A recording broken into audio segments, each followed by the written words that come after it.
आणि भाजपाच्या आमदारांनी पीएम केअरमध्ये पैसे दिलेले होते। पीएम केअर फंडावरून उद्धव ठाकरे यांनी फडणवीसांना प्रत्युत्तर दिले। फडणवीसांना मुख्यमंत्री सहायता निधीवर बोलायचा अधिकार नाही। पीएम केअर फंडावरून भाजप आणि ठाकरेंची शिवसेना आता आमने-सामने आलेले आहेत।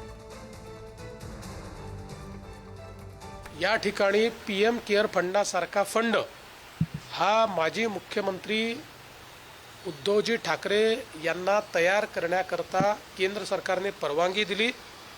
कोविड करता तो तयार झाला। 600 कोटी रुपये त्या फंडात आले। एक नवा पैसा देखील ते खर्च करू शकले नाहीत।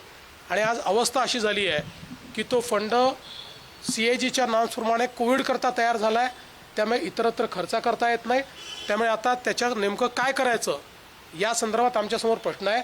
त्यामुळे 600 कोटी रुपये आपल्या फंडात असताना, लोकांनी ते दिलेले असताना आणि लोक पटापटा मरत असताना एक नवा पैसा जे खर्च करू शकत नाही, त्यांनी कोणाला किती शहाणपण शिकवावं हे देखील ठरवलं पाहिजे। समजा 600 कोटी जमले असतील, त्याच्यात एक मिनिट, त्याच्यामध्ये भाजपच्या सगळ्या आमदार खासदारांनी सगळे पैसे हे पीएम केअर फंडात दिले होते। त्याच्यामुळे देवेंद्र फडणवीसांना मुख्यमंत्री, महाराष्ट्राच्या मुख्यमंत्री सहायता निधीबद्दल बोलण्याचा अधिकारच नाहीये। तुम्ही पुढे बोला। आता एक दुसरा विषय आणखीन असा आहे की